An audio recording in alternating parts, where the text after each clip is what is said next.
also themselves have the common public license. And so that means that sort of like from then on, anything building on top of this has to be made freely available to everyone in the future, so long as they also agree to make it freely available to other people in the future. And this is actually becoming a growing part of the software development industry. So just to give some evidence of the harms associated with intellectual property, Heidi Williams in 2010 wrote a paper where she looked at the race between Celera Genomics and the government of the United States to sequence the genome. And the government of the United States, whenever they discovered a gene, they would just make it part of the public domain, but Celera would patent it. And she looked at what happened after that to future research that was done on that gene. So she found that if Celera created the gene, it decreased by about half the number of follow-on research publications that people did based on that gene compared to if the government discovered it.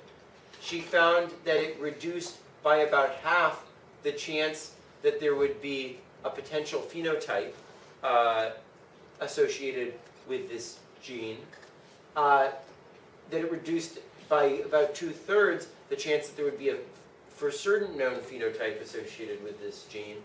And it almost completely eliminated the chance that there would actually be medical technology based on this in the future. Because basically, if Celera had patented it, you knew that it was going to be very unprofitable to create it, whereas if the government had patented it, you knew that it was cheap to license that. Okay. Nonetheless, despite all the problems associated with intellectual property, it's really important that innovations are rewarded because even in the best situation where the entrepreneur gets the full monopoly, all that she gets is the profits, but she doesn't get any of the consumer surplus, right? And yet, her creating the product in the first place is what generated that consumer surplus. And this is what's called the market maker or entrepreneurial externality. Price discrimination can help deal with this problem by allowing her to capture more of the benefits associated with the innovation. But as we saw in previous lectures, price discrimination is almost always imperfect.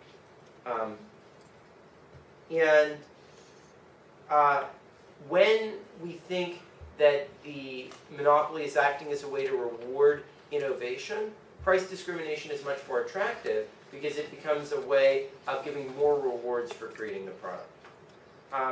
And this is a big factor in the pharmaceutical industry. It's one of the reasons why people are so much in favor of price discriminating across different countries. This also happens in negotiating fees for licensing patents. So when a patent holder goes out and negotiates with a bunch of different potential licensees, he almost always charges them different prices to discriminate against the ones who are willing to pay more and in favor of those who are willing to pay less. Formal government protection for intellectual property can also be very valuable because it can encourage people to disclose information. So if I come up with some great new product that might be really socially valuable, you want to make sure that I make all the information available to the public so people can build on top of the innovation that I created, right? But if there's no formal intellectual property protection, right, then I'm going to have a big incentive to keep secret all the information about the innovation, right? Because I don't want other people to copy it. So for a long time, Coca-Cola kept secret the formula for making Coke. I don't know, it might actually still be secret because they didn't feel the intellectual property protection was strong enough to protect them. And the more information that's disclosed, the more the progress of science goes on. And so formal protection can offer a really beneficial way to ensure technical progress continues. Okay, so one example of the incentive effects of intellectual property comes from this paper by Cockburn et al.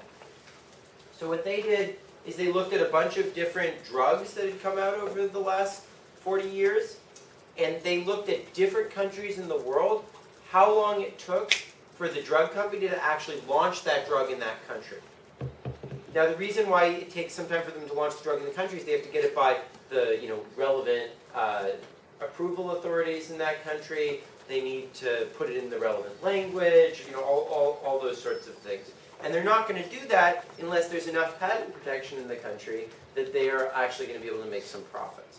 So they compared countries that had strong patent protections that lasted for a long time, ones with strong patent protections that didn't last for a long time, and ones with weak patent protections that didn't last for a long time. And they asked, if we look, say, 5 years out from the time when the drug was created, did it show up in that country? And if you look at the ones with strong and long patent protection, there was much higher probability that they had gotten it within 5 years, less in the medium countries and less in the low countries. And after 20 years, again, almost 80% of the drugs had eventually shown up in the ones with strong and long protection, but maybe only 40% in the ones with weak and short protection. So this means that there's a fundamental trade-off when we think about intellectual property between incentives to create the product in the first place and the distortions to the consumption of the product from dead weight loss ex post. The more intellectual property we have, the more dead weight loss, but on the other hand, the more intellectual property, the greater chance that people will create the product in the first place, right? And as we begin with no protection, where it would just be perfect competition ex post, right? There's going to be no profits. If we increase the price by a little bit, we create a bunch of profits, right? But very little dead weight loss, because the dead weight loss area is just a little triangle here. As we start getting towards the monopoly optimal price, though, if we raise the price a bit more, we might actually reduce profits, or at least not increase them by very much, but we increase dead weight loss by a large amount, right? And so what that says is that we're almost always going to want to offer some patent protection so that they can get some of the profits, because that doesn't bring that much dead weight loss. But eventually, as we offer more protection, we're mostly creating more dead weight loss and not creating that much more profits, right? And so optimal patent protection is always going to be somewhere in between, nothing and full protection. You're always going to want to offer some amount of partial protection of patents. And so the key question is, how do we balance the costs of patent protection and its benefits? And is Cole here? Yeah. Yeah, Cole, what can you just go back over what the costs associated with patent protection are? Just increase dead weight loss, more protection for them. Yeah. And also the reduction of the follow-on innovations and things like that. And what are the benefits, Botao, of intellectual property protection? Say technological innovation. Yeah, creating the markets in the first place, right? Yeah, technical progress and so forth, right? And also the incentive to disclose rather than hold as a trade secret the products, right? Okay, so let's focus on just the trade-off between the incentives to create the product in the first place and the dead weight loss ex post. So each innovation creates a market for some new product. And let's assume that the products have no marginal cost of production, which is a pretty good assumption for a lot of innovative products. Like, music really doesn't cost that much to distribute. Software doesn't cost very much to distribute. Neither do drugs. And let's assume that all products that are created create a market with the same demand function, Q of P. And I'm going to normalize this so that Q of 0 is equal to 1, and so the monopoly optimal price is 1. And then consumer surplus is just given by the standard consumer surplus formula, the integral of the demand function from the price to infinity. Right? That's just consumer surplus. And the profits that the firm earns, because it has zero marginal cost, are the price times the quantity. And the firms will often find it costly to create new products. And this is why you need to give them some profits or they won't be created. Adjoa is not here, is she? Does anyone else want to say why it might be costly to create products? You go ahead. Matt. Yeah. Oh, sorry. There's a low hit rate on like new innovations, new technologies, inventions.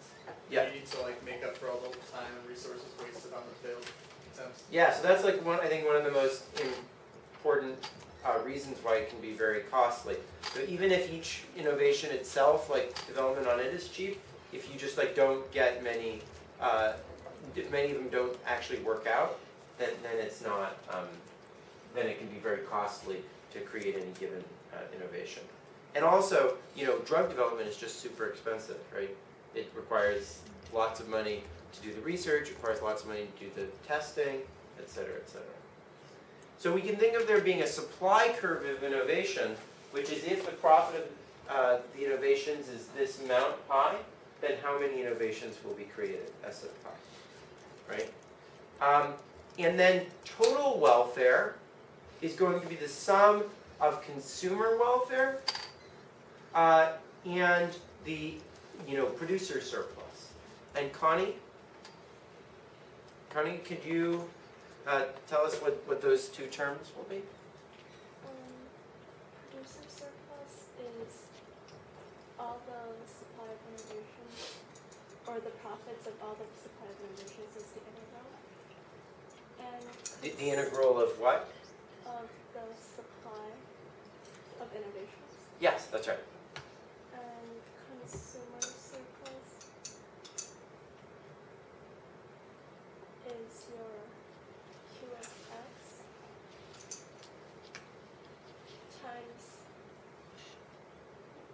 the amount of innovations. Yeah, exactly. So it's this integral here, the consumer surplus, as a function of P, times the number of innovations that are created, right? Because you only earn the consumer surplus on the innovations that are created, plus the area underneath the supply curve, which is the producer surplus. So that's just given here, right? So it's the supply as a function of the profits, times the consumer surplus as a function of the price, plus the integral from when profits would be equal to 0 to what they are at the current price of the supply, right? Okay. So let's now take the first order condition by taking the derivative of this. And Edwin? Is Edwin? Yeah, I never. Can you take the? So can I just do it from here? Yeah, sure. Wherever you want to do it. Okay, so this is product rule, right? Yeah. Try to P, I guess. So it should be change rule. Yeah. S prime. Yeah. Pi P. Yeah. Times pi prime P. Yeah. CS P. Exactly. So that's the first term we get. Yeah. And you just take the derivative of CSP, right? Yeah. Times S pi P. Yeah. And the derivative of the integral of S pi, like at pi equals 0, like doesn't matter, right? Yeah. Exactly. So then you're left with like S pi P. Yeah.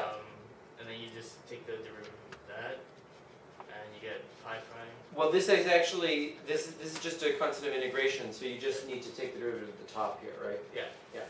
Yes. It's pi prime P, right? Yep. Times S.